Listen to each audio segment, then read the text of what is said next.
Let it ring around the world and never, never cease. So sing a song, for women everywhere. Equality, development, and peace. Women now are working to build a better world, where the love of peace can rest on every shore. Where men lay down their weapons and learn to love and share, and people work to bring an end to war. So sing a song for women everywhere.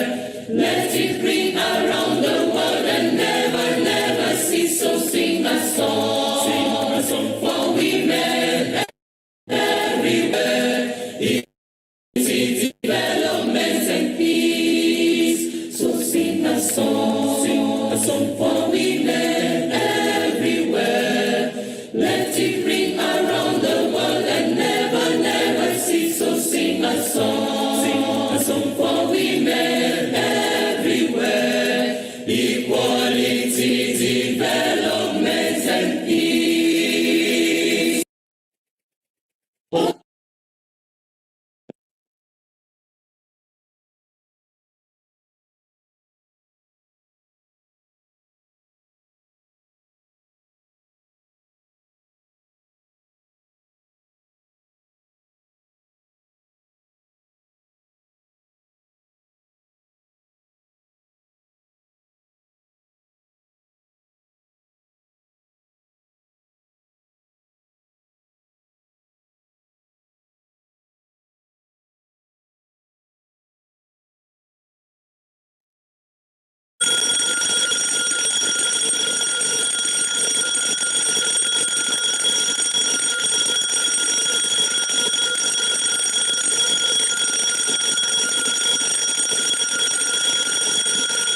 Madam Speaker, Ngiyabingelela nje nginqumela la ngikhuluma indaba ezethu siyaphila siyabonga indaba ezethu.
Let's take a moment for silent prayer or meditation.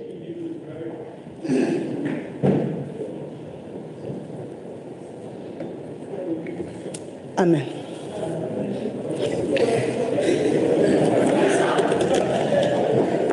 Good morning, honorable members. Honorable Deputy Speaker, Honorable Premier, I note that others bakhuluma noma kukhulekwa laphayana ngezansi kwa Honorable Shinga no Honorable Hlomonga ngale kwapha. Honorable members, will go to item 2 on the announcements and tablings.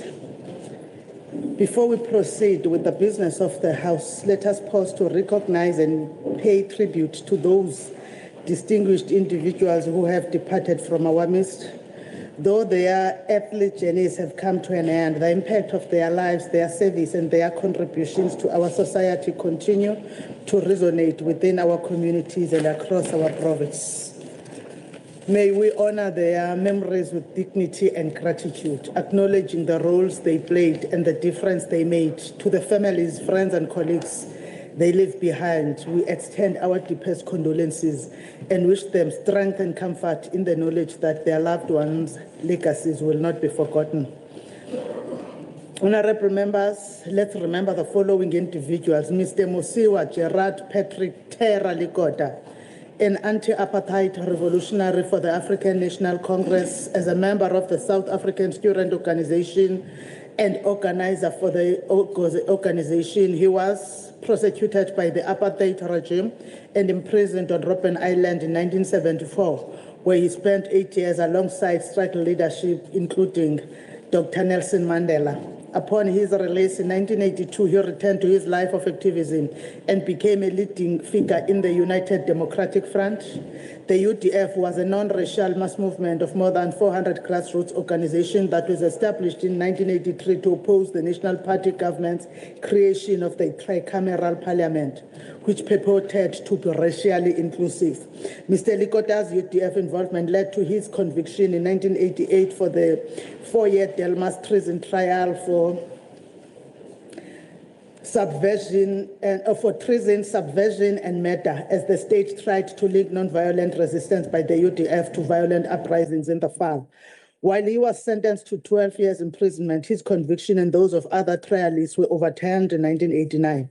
Mr. Likota was a long-serving member of the African National Congress, who in the democratic era became the first premier of the Free State in 1994 to 1996, the inaugural chairperson of the National Council of Provinces from 1997 to 1999, and Minister of Defense in 1999, a position he held until 2008.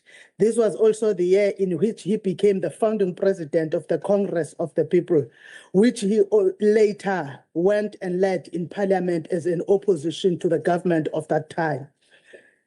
The second person is Mr. Soli Filanda, a South African comedian, actor, and storyteller. He was known for his comedy, storytelling, and stage work, with a career that spanned television, theater, radio, and film.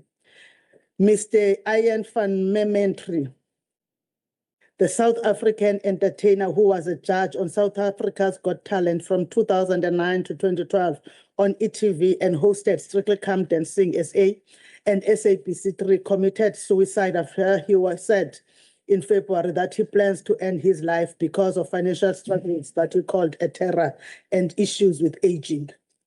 The victims of gender-based violence, femicide, and hate crimes, flood victims, public servants, and traditional leaders of our province and the country at large, artists and veterans of the entertainment industry, and all those who have tragically lost their lives in road accidents and disasters across our province in the recent weeks.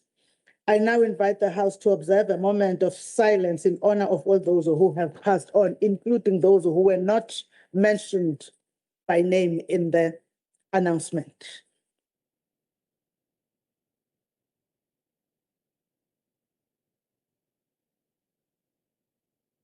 May their souls rest in peace. We will move on to apologies. The only apologies we have is from the Honorable Reverend T.D. Buthelezi, MEC for Cooperative Governance and Traditional Affairs, who has prior departmental engagements. Honorable members, we go on to the KZN Legislature commemorates Commonwealth Day. On Monday, the 9th of March, 2026, the KwaZulu-Natal Legislature joined the 56 member states of the Commonwealth of Nations in observing Commonwealth Day, which is celebrated annually on the second Monday of March. The theme for this year's commemoration is Unlocking Opportunities Together for a Prosperous Commonwealth. This occasion provides an opportunity for member countries to reflect on collective progress and strengthen operation for mutual benefit. By participating in this global observance, the KwaZulu-Natal Legislature reaffirms its commitment to the values of democracy, cooperation, development, and inclusive prosperity that the Commonwealth represents. As an institutional dedication to upholding democratic principles and fostering public participation, the KwaZulu-Natal Legislature is well positioned to mark this day through initiatives that promote civic awareness, youth engagement, and international solidarity. In continued observance of this important day, the legislature has displayed the Commonwealth Parliamentary Association flags and decorated the chamber foyer with photographs and publications highlighting the Commonwealth. Additionally, the Commonwealth anthem was played on the KZN Legislature TV screens prior to the commencement of this sitting. We also want to remind members that a member of this House has also, at the NCOP, made a speech both on CWP and on Commonwealth, the Honorable SMM Mkhize, who was at the NCOP in last week. Honorable members, we now move to the briefing to all members by the Provincial Treasury. Honorable members, you are kindly requested to remain sitting immediately after the adjournment of the House. The Provincial Treasury will be providing a briefing and your presence is required.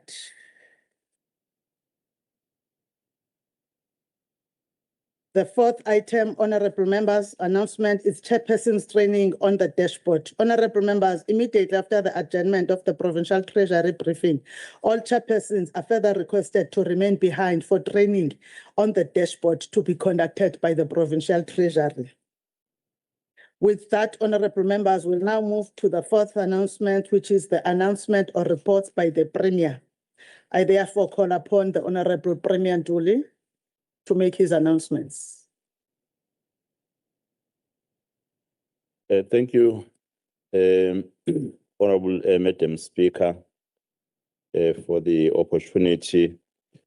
The Honorable Madam Deputy Speaker, our Chief Whip, the Chair of Chairs, all members of the Executive Council, Inkosi Yasemadungeni, all members, and the support team. On Sunday, the 8th of March, the world observed International Women's Day, a moment that calls on governments and societies across the globe to reflect on the progress made and the work that still lies ahead in advancing the rights, dignity, and opportunities of women.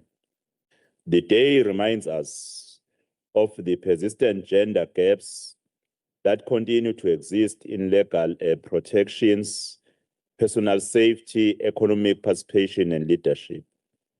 As government, we align ourselves with progressive voices across the world that are advocating for the advancement of women's rights and gender equality. We reaffirm our commitment to building a province where women are safe and economically empowered and able to participate fully in shaping the future of our society.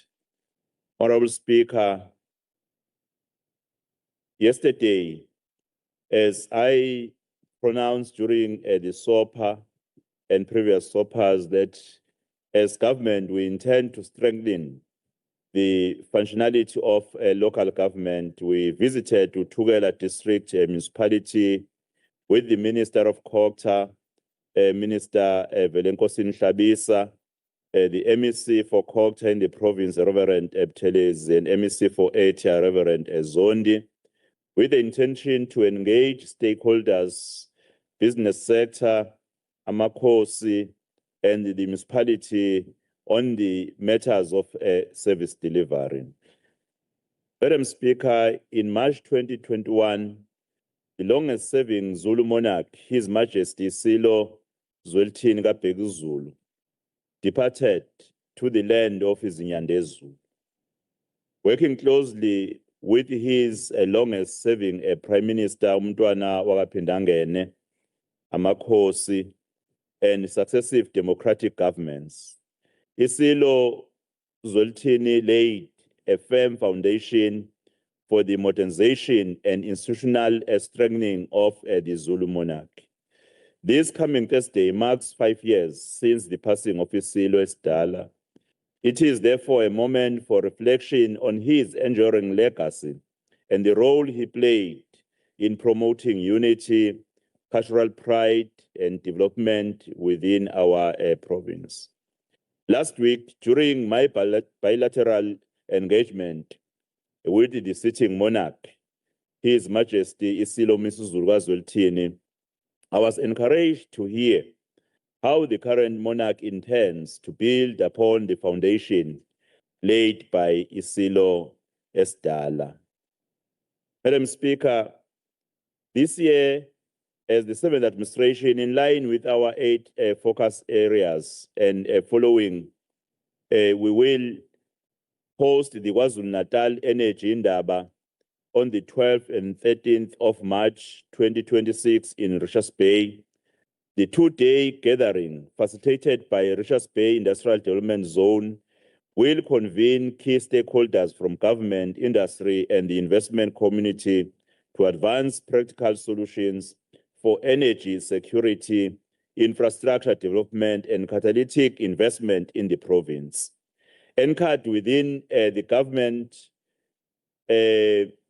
secondary cities program, one province main engines of growth, the Richards Bay is strategically positioned to emerge as a major energy and industrial hub. The Indaba will therefore provide a high-level platform to address systemic constraints in the energy ecosystem, strengthen intergovernmental coordination, and accelerate infrastructure development required to support industrialization, innovation, and sustainable economic growth. Madam Speaker, on another matter, the coming Friday, the 13th of March, we will host the Council Against Crime at the Archie Gumede Conference Center in Mayville. This important gathering will bring together leaders from government, law enforcement agencies, business, organized labor, faith-based formations, and community structures to strengthen a coordinated provincial response to crime. The Council Against Crime is more than a meeting. It is a platform for sustained dialogue and collective action. It recognizes that the challenge of crime cannot be resolved by government alone. Through this council, we aim to deepen collaboration, share practical solutions, and build the partnerships necessary to confront criminality in all forms. Our objective is clear: to ensure that the fight against crime is anchored in continuous engagement, shared responsibility, and long-term solution that restores safety in our communities and confidence in our institutions. Through this council, we are laying the foundation for a durable provincial partnership that will drive meaningful and lasting change. I thank you, Madam Speaker. Thank you, Honorable Premier. It has been brought to my attention that even though we have an apology from the Honorable MEC Rev T.D. Buthelezi, he has connected. I believe it's on the sidelines of the business of government that he is attending.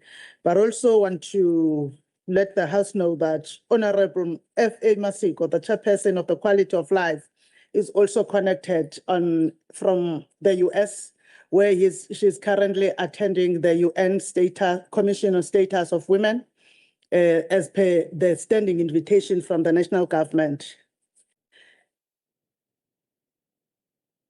Honorable members, we will now come back to tabling of reports or papers. The first one is the Portfolio Committee on Agriculture and Rural Development, that is tabling its oversight visit to Umgungundlovu district. The CPA branch tables the report of the 54th Commonwealth Parliamentary Association Africa region, which was held on the 10th to the 16th of August 2025 in Banjul, the Gambia. Also tables the report of the 68th Commonwealth Parliamentary Association Conference held under the theme The Commonwealth, a Global Partner, held on the 5th to the 12th of October 2025 in Bridgetown, Barbados. and also report on the 2026 Commonwealth Parliamentary Association Commemoration Day.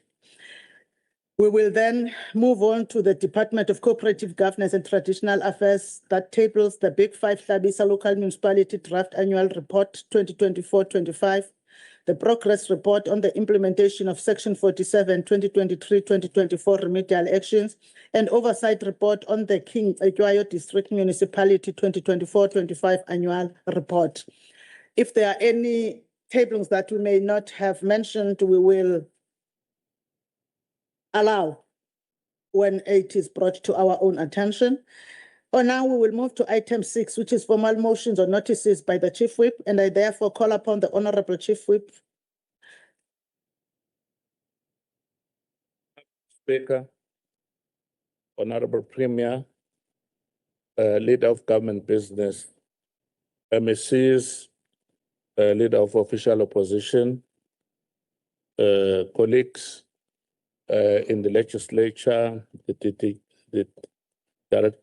Acting Director General and staff. There is no formal motions and notices from the Office of the Chief Whip. I thank you, Honorable Speaker.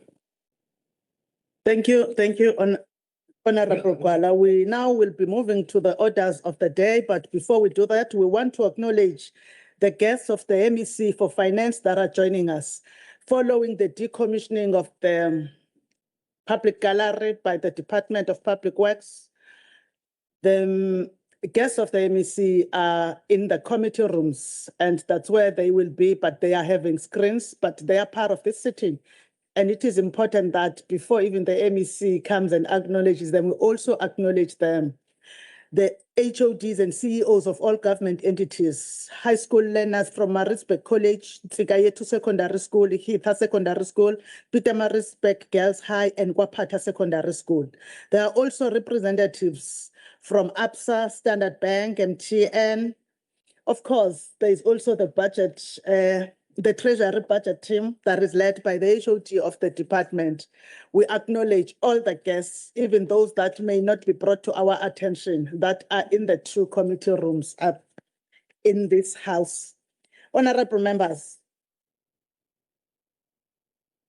we will now call upon the Honorable F.A. Rogers, who's the MEC of Finance in the province of KwaZulu-Natal, to table the KwaZulu-Natal Appropriation Bill 2026. Honorable MEC.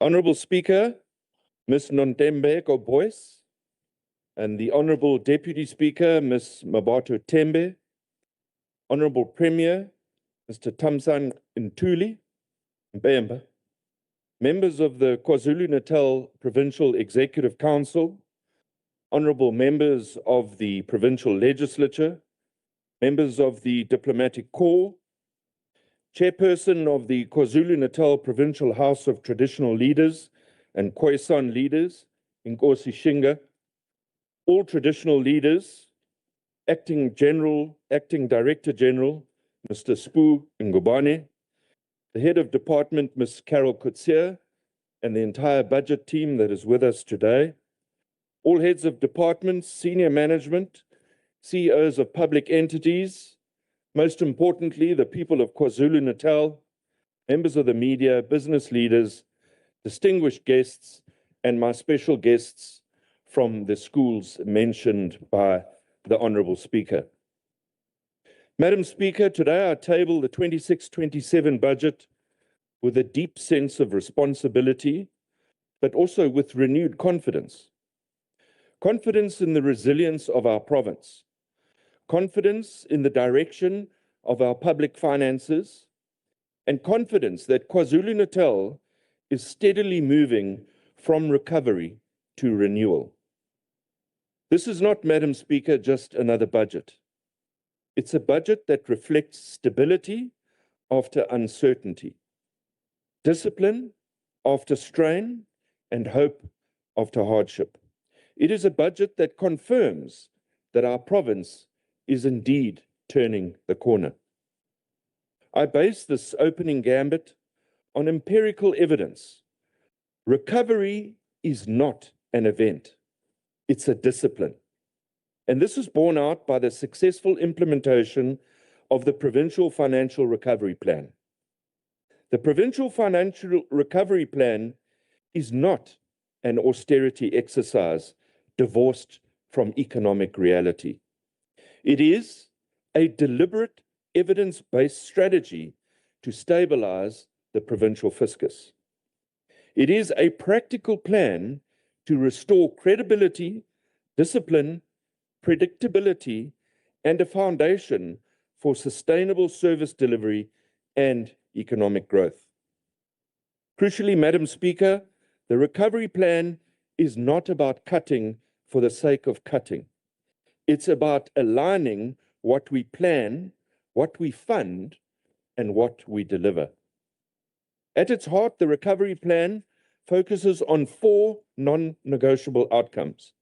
The first of those is stabilizing the fiscus, paying creditors through structured repayment plans, managing cash flow responsibly, preventing further accumulation of unauthorized expenditure.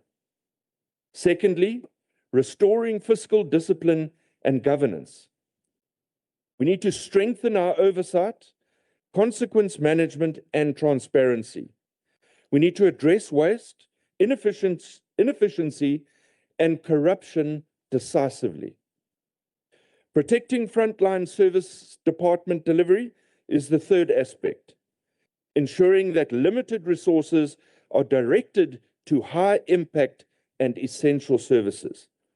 Fourth and finally is rebuilding the confidence in KwaZulu-Natal. Confidence of our suppliers, confidence of our investors, confidence of our citizens. The Government of Provincial Unity is committing to holding the line on fiscal discipline. Strengthen governance. Through collaboration, we will be able to stabilize the province, protect service delivery, and create the conditions for inclusive growth. Honourable Speaker, it is my honour to present the 26-27 MTEF estimates of provincial revenue and expenditure, which gives details of the provincial fiscal framework to the people of this province and beyond. These estimates provide an opportunity for the provincial legislature and citizens to hold the provincial departments and public entities accountable for the public funds that they spend. Please allow me to table the following documents, noting that these are being tabled electronically this year as we demonstrate our commitment to reducing costs. Today, I will table the Appropriation Bill 2026. I will table the 26-27 Provincial Budget Speech, further the 26-27 Estimate of Provincial Revenue and Expenditure, and finally the 26-27 Estimates of Capital Expenditure. Madam Speaker, we've reduced the number of copies that we print of all of these documents, thus reducing our printing costs by 44% compared to last year. Madam Speaker, allow me to provide the economic context of the budget that I will present today. The global economy has stabilized after a turbulent period characterized by adverse shocks. The International Monetary Fund projects that global growth will remain steady at 3.3% in 2026, with a slight deceleration to 3.2% in 2027 due to the lower than expected impact of trade tariffs. However, despite this resilient growth trajectory, the world economy could slow down if trade tensions escalate and trade barriers increase. Turning to South Africa, the national economic outlook is mixed, reflecting a complex interplay of global and domestic factors. The country continues to face structural challenges, including high unemployment and infrastructure bottlenecks, which are hindering our growth prospects. However, recently policy reforms and investment attracting initiatives, indicate a commitment to building an economic resilience and promoting long-term growth. The electricity supply has remained stable for over a year, while reforms aimed at addressing logistical constraints are ongoing. Given these dynamics, Madam Speaker, the country's real gross domestic product, GDP, as we refer to it, is estimated to have improved moderately to 1.3% in 2025. The improvement was largely supported by a more reliable electricity supply, bountiful agricultural harvests, and a heightened business confidence. The main drivers of growth will be a stronger household consumption resulting from lower inflation and lower interest rates, along with enhanced credit conditions. In this regard, Madam Speaker, the South African Reserve Bank economic projections indicate stronger growth, averaging 1.7 over the next 3 years.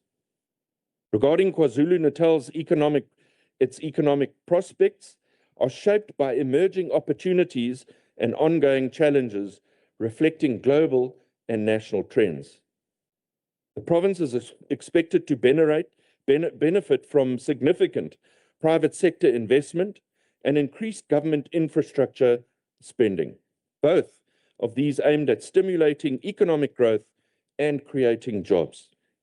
While these factors present a positive outlook, KwaZulu-Natal must also navigate external market volatility that could impact on our recovery efforts. Overall, if the key risks are effectively managed, KwaZulu-Natal could experience a gradual recovery leading to enhanced stability and growth across sectors such as tourism, agriculture, and manufacturing. Honourable Speaker, we must remain alert to escalating geopolitical risk, including the war in Iran, which introduces significant uncertainty into the global economic environment.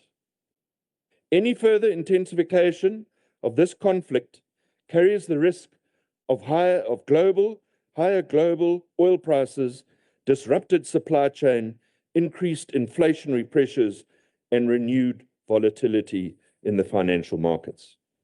In fact, this morning I noted that crude oil has now exceeded $1,000 a barrel. The last time this happened was in 2022, during the Russian-Ukraine war. For an import-dependent economy such as South Africa, these developments could place pressure on fuel costs, food prices, transport expenses, and ultimately household disposable income, with downstream implications for provincial revenue performance and service delivery costs.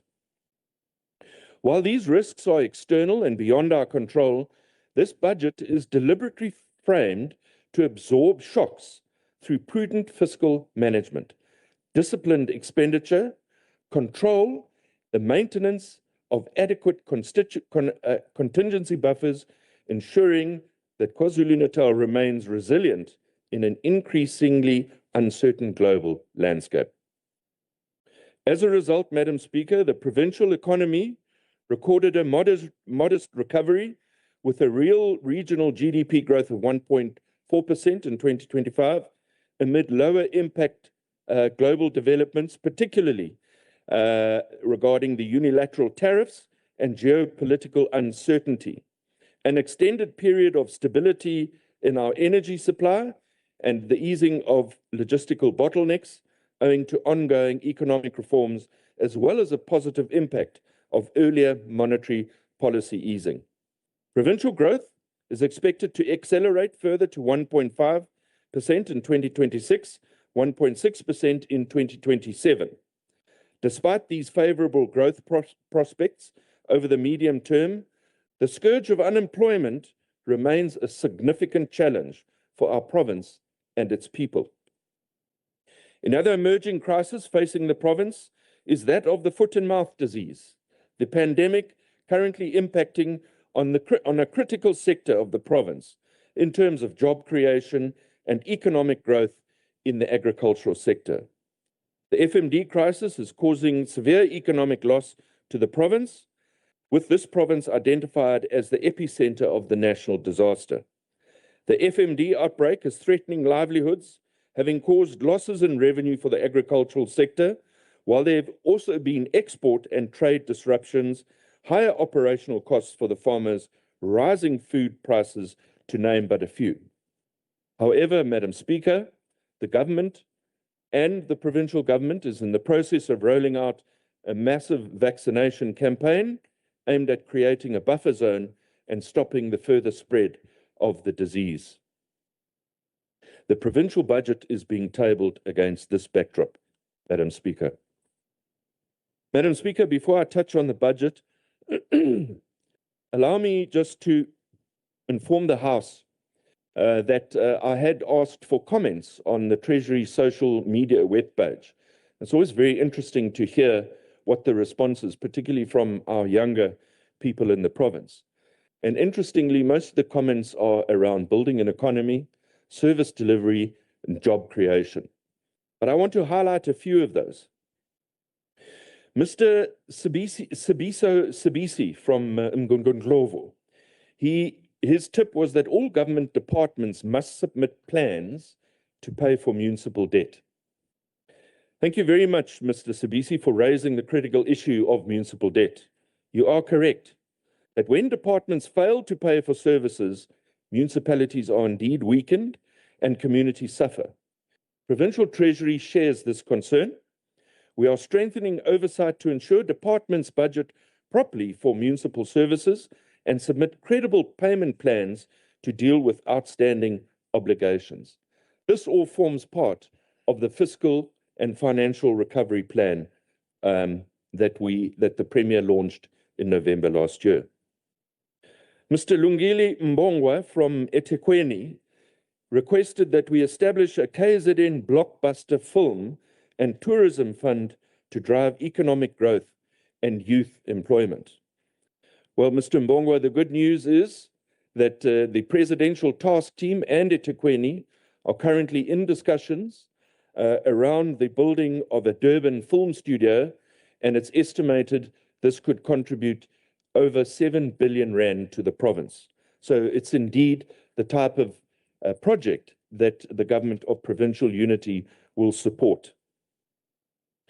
Mr. Thabo Gumedi, also of Mzunduzi, raised a concern. He said budget pressures are being caused by illegal immigrants accessing services, and he cites deteriorating laws not being enforced. Thank you very much, Mr. Gumedi, for raising this concern. These are serious issues that affect both service delivery and public confidence. While policy matters relating to immigration fall outside of the mandate of provincial treasury, your point on the strain of our resources is noted. And in fact, the Premier has commenced with a summit and with discussions on exactly how to address the problem of undocumented foreign nationals. Ms. D. Dube finally wants us to focus on service delivery, job creation, avoid unnecessary tenders, and prioritize water infrastructure and electricity infrastructure. Ms. Dube, thank you for clearly articulating that service deliveries remain a challenge in many communities. Access to clean water, reliable infrastructure, and stable electricity is fundamental to the health, dignity, and economic activity. Your call to avoid wasteful expenditure and unfinished projects is indeed well placed. Treasury remains committed to strengthening procurement, oversight, enforcing value for money, and supporting departments to prioritize infrastructure that directly improve our people's lives. Once again, I want to thank the many KZN residents who submitted their tips. When I delivered the provincial budget to this House last year, Madam Speaker, I promised that it would not be budgeting as usual during my tenure as MEC of Finance. I had indicated that Provincial Treasury, together with all departments and public entities, would undertake a comprehensive review of the provincial budget. This was part of the Provincial Financial Recovery Plan and entailed a comprehensive review of fixed and variable costs, as well as making some proposals with respect to providing funding towards underfunded provincial priorities. This approach was necessary as we acknowledged that historic budget cuts have placed immense pressure on the provincial fiscus. This has resulted in severe budget constraints for a number of our government departments, resulting in an unsustainable growth of accruals. Work with respect to the provincial budget review was largely finalized during the year, when National Treasury then introduced a targeted and responsible savings, which we now call TARS, approach to budgeting, part of which required provincial treasury to assess all departments' budgets using the program assessment matrix, the PAM tool. This PAM tool requires every single activity in government departments to be analyzed to determine which legislation gave effect to it and also to rank it in terms of its priority. This required the training of the officials from provincial treasury and departments and public entities.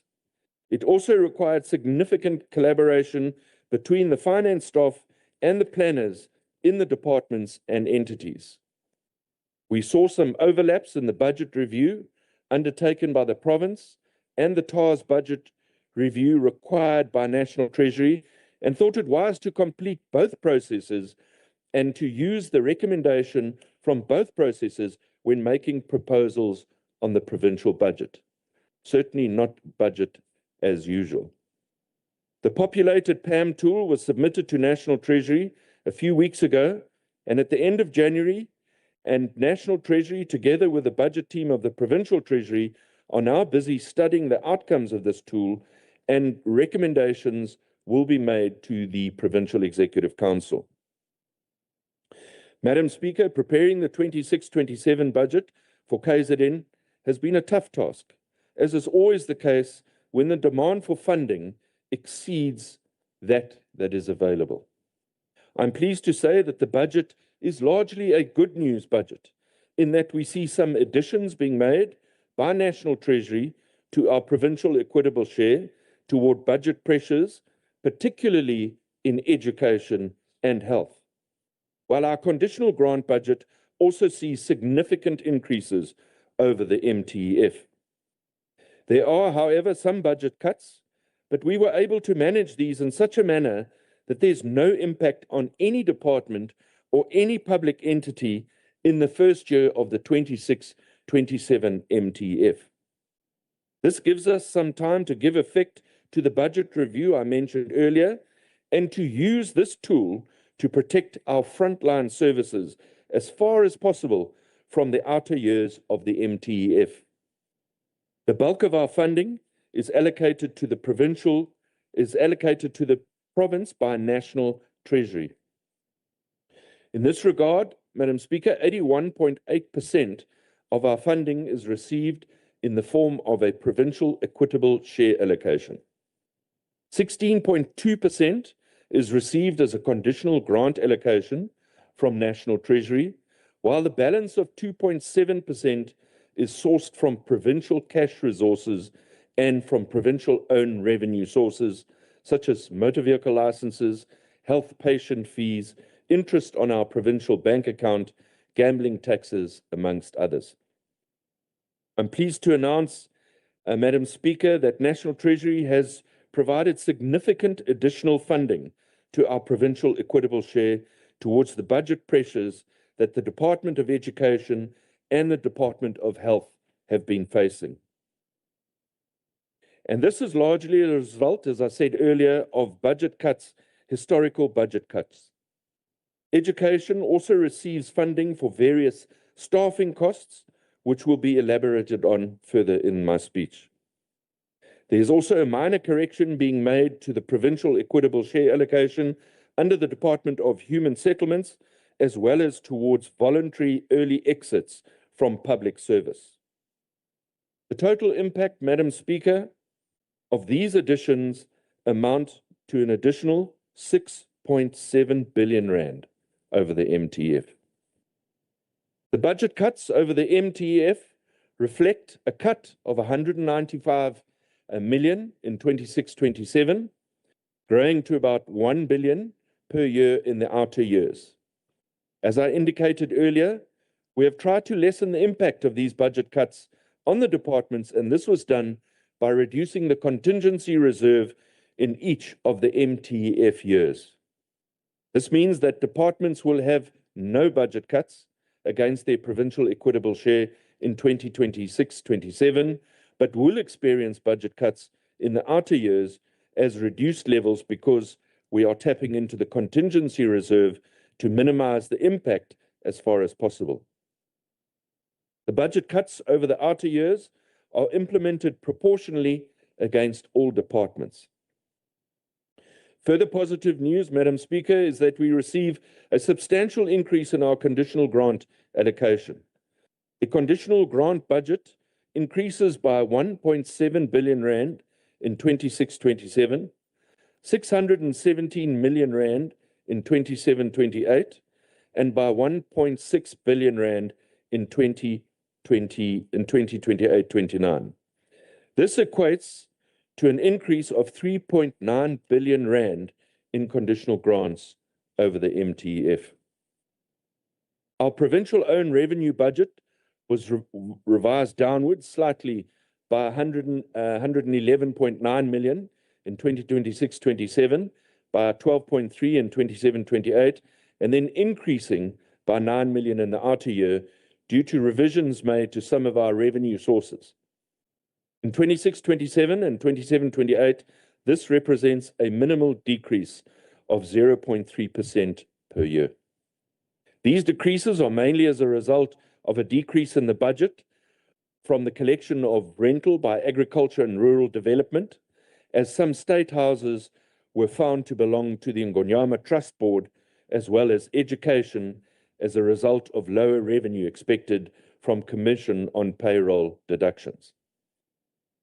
One of the Provincial Financial Recovery Plan work streams is focusing on increasing our provincial own revenue going forward. By looking into both existing and new sources of revenue over the MTEF, we anticipate that our revenue streams in the next budget process will show a more positive trend. Encouragingly, we are seeing a projected overcollection of revenue in the current financial year of 220.6 million rand at year end. This is mainly due to higher than anticipated collection against motor vehicle licenses by the Department of Transport, as well as SARS refunds received by the Department of Education. In aggregate, we see a healthy increase in our funding over the MTEF. The budget we have over the MTEF to fund all of our activities will be shown in Table 1 as it's circulated, which shows the provincial equitable share and conditional grants received from National Treasury, as well as the amount we anticipate to collect from our own provincial revenue sources. In 26-27, the total funding available to fund our frontline and other service departments amounts to 168.2 billion rand. This is a significant increase from 163.9 billion, shown as the indicative allocation for 2026, when I tabled the budget last year, and results from the significant additional funding we received from National Treasury in this year's budget process. This is indeed a good story to tell. KwaZulu-Natal's total budget in 2026-27 is 168 billion rand when compared to what we had projected in the previous MTEF of 163 billion rand. Of this, 136 billion is received as provincial equitable share allocation, and 27.3 billion is received as a conditional grant allocation, with the balance, as I said earlier, being made up from the provincial own revenue and provincial cash resources. Provincial departments are planning to spend 168 billion in 2026-27, and the contingency reserve is now set at 149.8 million, and it will grow to 324.6 million over the MTEF. As mentioned, National Treasury has allocated significant additional provincial equitable share funding to the province over the MTF, and the detailed breakdown is reflected in Table 2. The Department of Education receives the following additional funding: 647.3 million rand, 676.5 million rand, and 697.6 million rand over the MTF. And this is towards addressing existing budget pressures in compensation of employees in the department, which was largely caused by historical budget cuts. Furthermore, 29.8 million additional, this is an additional 29.8 million, 59.5 million, 101.6 million over the MTF. These funds are added to the progressive equalization of remuneration for our Grade R teachers. Grade R is now part of a compulsory phase of basic education, and teachers should be remunerated accordingly. These funds are therefore added to our budget to progressively increase these teachers' salaries. 70.1 million as a once-off in the 26-27 year for the Presidential Employment Stimulus, which was introduced in 2020. These funds are to be used for teachers' assistance programs, and these funds are aimed at providing work and livelihood opportunities, particularly for youth and for women. The Department of Health receives around 1.4 billion rand in additional funding per year over the MTF.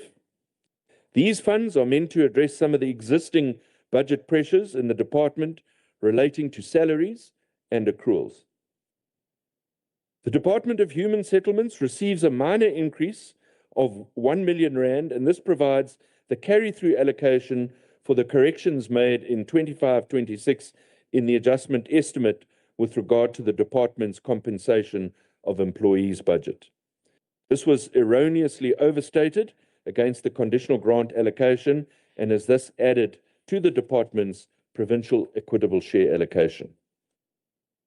Madam Speaker, various votes receive additional funding in line with applications made via the Provincial Treasury to National Treasury with respect to incentivized early retirement program, which we now refer to as ERP, and voluntary exit programs, VEP.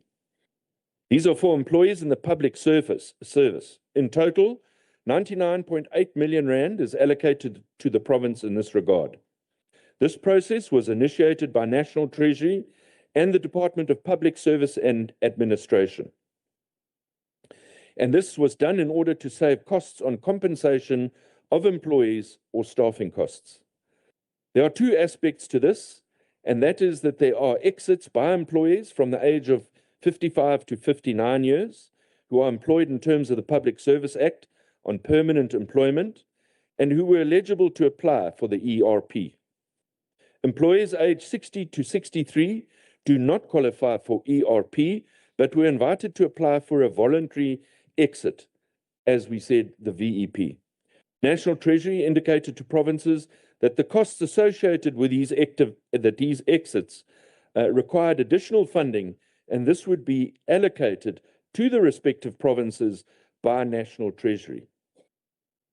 In aggregate, 614 employees in KwaZulu-Natal opted to take this early exit opportunity.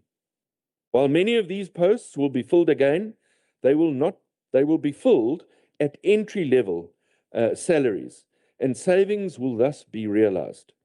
These savings remain within the department's baseline and can be used to offset existing budget pressures or to enhance or expand service delivery programs. National Treasury estimated that the total savings in this regard will amount to 151.9 million in 26-27, 54.4 million in 27-28, and 55 million in 28-29, which means over the MTF, we will still save well over 200 million rand. The conditional grant budget shows a net increase over the MTF, with the province receiving a substantial additional amount of 1.7 billion in 26-27, with carry-through over the MTEF. Encouragingly, there are sizable increases in a few of our infrastructure grants. Some of our conditional grants were adjusted downward by National Treasury to reflect the lower CPI projection. But these reductions are relatively insignificant when compared to the large increases in various conditional grants. In aggregate, Madam Speaker, the province receives 150.4 million through the EPWP, Integrated Grant for Provinces, an increase from the 147 million received last year. This is allocated to various departments for job creation programs. As part of the ongoing conditional grant review, the Comprehensive Agricultural Support Program, CASP grant, and the Ilima Letsema project grants are merged into one grant, with the allocation now falling entirely under the CASP grant. The merger is intended to streamline administrative processes, eliminate duplication of efforts in the supporting smallholder and subsistence farmers, and to provide a more cohesive and comprehensive support system for beneficiaries. In aggregate, 108 million rand is reprioritized for the sector from the CASP to the National Department of Agriculture. This funding will be used to develop an e-certification system, implement animal identification, recording, traceability systems, and to continue with blended financing. The CASP grant thus sees reductions of 21.5 million in the 26-27. Also, as part of the ongoing conditional grant review, the Education Infrastructure Grant and School Infrastructure Backlog Grant are merged in a phased manner starting in 26-27. The budget that was allocated under the School Infrastructure Backlog Grant is therefore allocated to the provinces that currently have projects that were being implemented under this grant. It is also noted that Education Infrastructure Grant sees an increase of 41.5 million rand in 26-27 as a result of the department meeting the required milestones, and thus the department receives an incentive allocation. The Department of Education is to be congratulated on this. In aggregate, the Education Infrastructure Grant increases by just over R500 million for the 26-27 year. The Early Childhood Development Grant is increased by 427 million rand in 26-27, with a larger increase in the outer year of 802 million rand in 27-28 and 848 million rand in 28-29 for the continued expansion of early childhood development services. Madam Speaker, this is also good news with respect to the infrastructure grant under the Department of Health. The department did well in meeting the required milestones and thus receives an incentive allocation under the Health Facility Revitalization Grant of 90.9 million in 26-27. The Department of Health is to be congratulated for this achievement during the year. MEC Similani Ngati.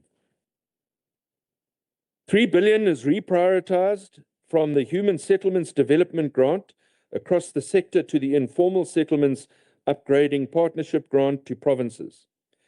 Previously, reductions were made to the informal settlements grants, which led to the baseline of this grant declining quite significantly.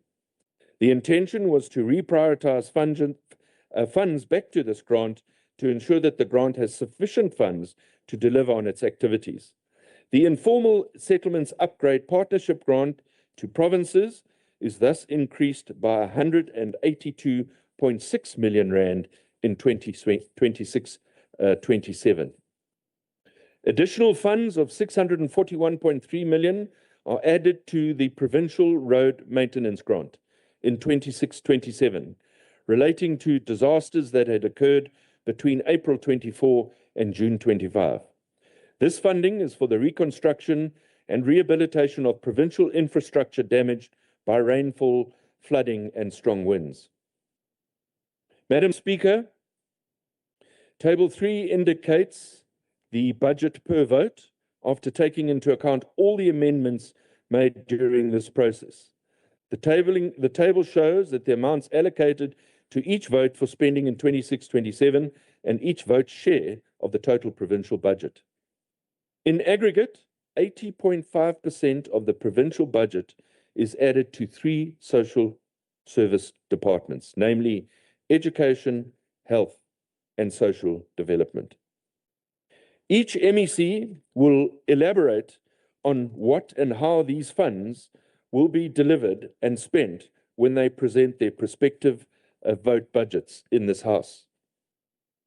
The estimate of provincial revenue and expenditure, which I am tabling today, contains valuable information on each department's budget, while the estimates of capital expenditure provide lists of all the capital projects that will be implemented by departments. I urge all members to read these documents as they offer a wealth of information that will assist you in undertaking oversight duties and provide all of us with the necessary information to hold departments accountable with respect to the spending against their budget. In conclusion, Madam Speaker, as I stated at the start of this budget presentation, financial recovery is not an event. It's a discipline. It's a journey, and a journey that is already bearing positive results. I can tell this House that since the financial recovery plan has been launched and introduced, proud to say that the Department of Health has already cut certain expenditure by R500 million.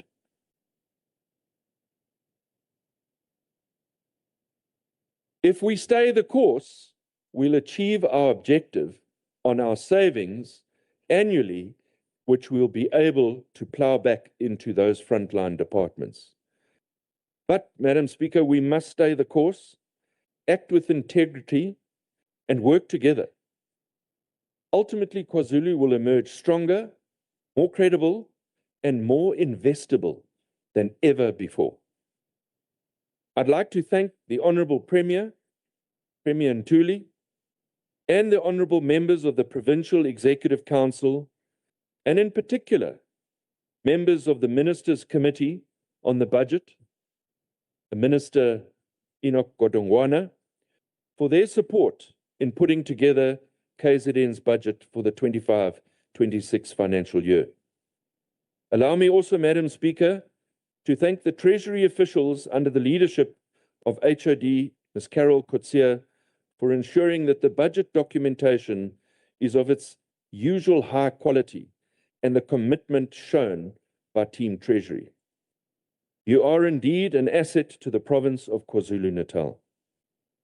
Madam Speaker, it hasn't been an easy journey for me with the senior members of my budget team in Treasury, because this rather unknown individual from Kokstad came in and said, we're not budgeting the way you've budgeted in the past. We're going to be changing it. But I'm glad to say, I think they now agree with me that doing something, the same thing over and over and expecting a different outcome is not going to work. And you can see that in the budget that we've tabled today. Madam Speaker, allow me also to thank the chairperson of the Finance Committee, Honourable Mtandeni Dlungwana, and the members of the Financial Portfolio Committee. Your input is always valuable, and I look forward to engaging with you on this particular budget. Madam Speaker, to the most important people in my life, my wife Rita, my 2 daughters Natalie and Hayley, I thank them for their consistent support, their love, and having an absent father. I am truly grateful. Madam Speaker, ladies and gentlemen, it is my honor to formally table the 26-27 financial year budget for the province of KwaZulu-Natal. Yabulela.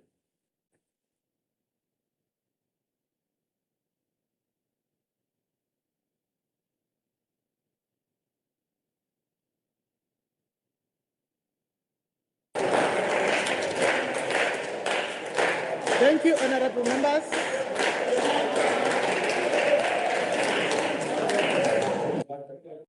Thank you, Honorable MEC Rogers.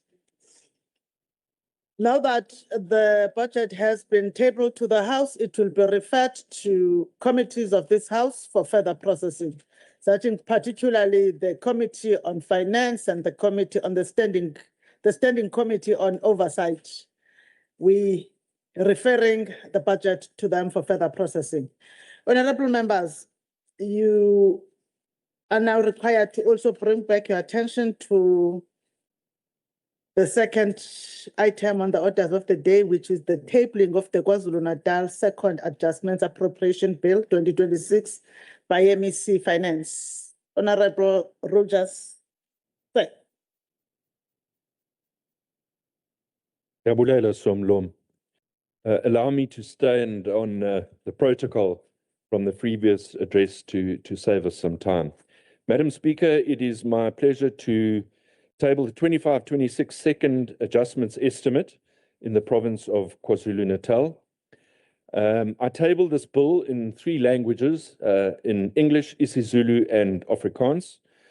Together with the bill, I table an explanatory memorandum which explains the further amendments being made to the 25-26 budget, and we also provide copies of the Government Gazette issued by National Treasury Friday last week. The second adjustments appropriation bill is being tabled in line with Section 31A of the Public Finance Management Act, the PFMA, which provides for a province to table an adjustment budget in the event that funds have become available to the province. Honourable members will recall that we tabled an adjustment budget for 26-27 in this House on the 11th of December 2025, and there are further amendments that have been made since then that require formalization by this House. These amendments relate to the 25-26 financial year, and it's therefore imperative that this bill is tabled, debated, and voted on before the end of the financial year. That is, before the end of the 31st of March 2026. We'd like to express our gratitude, Madam Speaker, to yourself and the provincial legislature for allowing us during your busy schedule to accommodate this tabling. The second adjustment budget provides for amendments as a result of National Treasury allocating funds, additional funds to the province. The province of KwaZulu-Natal is required in terms of the government notice to table an adjustment budget, an adjusted adjustments appropriation bill for the 25-26 year, referred to as the second adjustment appropriation bill of 2026. The National Disaster Management Centre, through the National Department of Cooperative Governance and Traditional Affairs, released funds from the Provincial Disaster Response Grant. This response was necessitated by the damage that occurred following severe weather conditions experienced in the province during December 25 and January 26. As such, the Department of Education receives an additional allocation of 22 million rand towards addressing damage to school infrastructure. As part of government's effort to save costs on compensation of employees, the province has allocated 143.4 million to fund the Incentivized Early Retirement Program, the ERP, which I addressed in the budget presentation, and the Voluntary Exit Program, VEP, for employees in public service towards employee exits. The Department of Health has been allocated 142.7 million, and Provincial Treasury received 688 million. For noting by the honourable members, the other government departments will be receiving funding for this purpose in the 26-27 budget. Moreover, Provincial Treasury is suspending 30 million rand from our 25-26 baseline budget for allocation back to the department in 26-27, and this is mainly towards strategic projects that have been planned as part of the Provincial Financial Recovery Plan. So where there are departments who are struggling with capacity in terms of the Financial Recovery Plan, Vote 6 is rolling over or suspending 30 million rand of its current budget to assist in the financial recovery plan, which shows Treasury's commitment to the outcome. As I mentioned earlier, Section 31 of the PFMA provides the legal basis for tabling provincial adjustment budget. The adjustment estimate I'm tabling today considers changes that National Treasury is making to the provincial budget, as well as the surrendering of funds to be used in future. I therefore table the gazettes received from National Treasury and an explanatory memorandum, as well as their second adjustments appropriation bill in English, isiZulu, and Afrikaans. In conclusion, Madam Speaker, the second adjustment appropriation bill 2026 highlights the effects of all changes made in grey shading in the schedule to the bill. This bill, once adopted, allows for these changes to be made to the budgets and to the affected votes. We look forward to briefing the Finance Portfolio Committee and other committees on these proposed amendments. And once again, we'd like to express our deepest gratitude that we were able to table this important bill before the end of the financial year. Diabulela Somlo.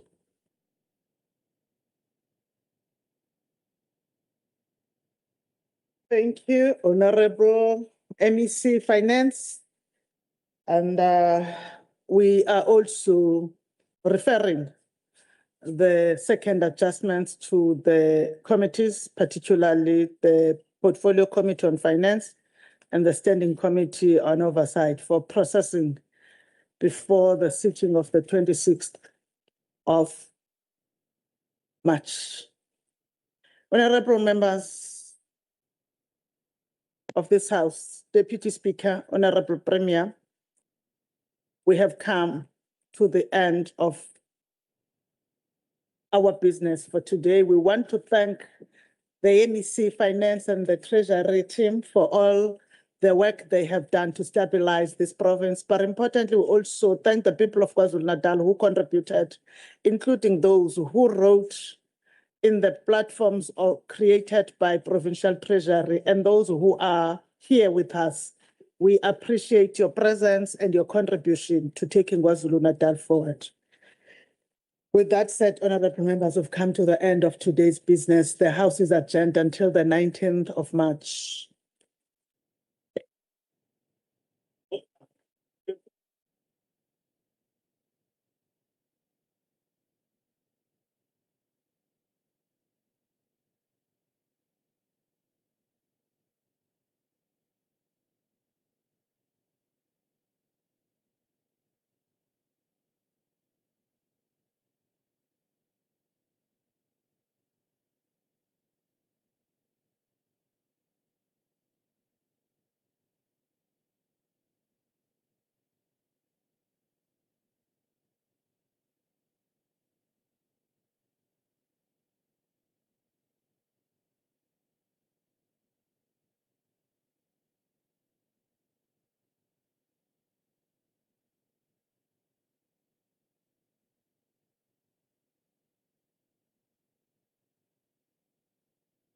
Thank you, honorable members.